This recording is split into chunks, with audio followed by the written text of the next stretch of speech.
தற்போது கிடைத்த அண்மை செய்தி. திருவண்ணாமலை வந்தவாசியில் தனியார் பள்ளி பேருந்து மின் கம்பத்தில் மோதியதில் விபத்து ஏற்பட்டுள்ளது. புதிய பேருந்து நிலையம் அருகே பேருந்தின் எமர்ஜென்சி கதவு திறந்ததில் மின் கம்பத்தில் மோதி இந்த விபத்து நிகழ்ந்ததாக அண்மை செய்தியை பார்த்துக் கொண்டிருக்கிறோம். கூடுதல் விவரங்களை செய்தியாளர் மணிகண்டன் வழங்க கேட்கலாம். வணக்கம் மணிகண்டன், இந்த விபத்து குறித்த கூடுதல் விவரங்கள் என்ன? வணக்கம் கற்பகம்.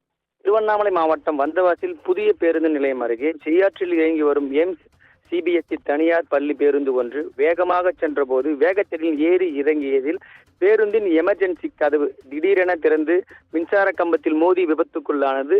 இதில் பேருந்தில் பயணம் செய்த 9 மாணவர்கள் முன்பக்கம் அமர்ந்திருந்ததால் பெரும் விபத்து தவிர்க்கப்பட்டு மாணவர்கள் நல்வாய்ப்பாக உயிர் தப்பியுள்ளனர். அதனை காட்சியை நாம் பார்த்து வருகிறோம். மேலும் ஆண்டுதோறும் பள்ளி வாகனங்கள் போக்குவரத்து மோட்டார் வாகன ஆய்வாளர்கள் ஆய்வு செய்து வரும் நிலையில் திடீரென பேருந்தின் எமர்ஜென்சி கதவு திறந்து விபத்துக்குள்ளானதால் பள்ளி பேருந்தை தரத்தை முறையாக ஆய்வு செய்தார்களா என பெற்றோர்களும் பொதுமக்களும் தொடர்ந்து கேள்வி எழுப்பி வருகின்றனர்.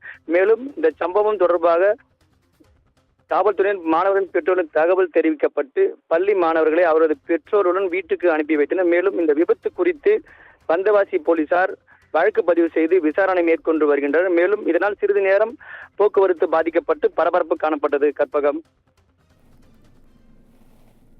விவரங்களுக்கு நன்றி மணிகண்டன்.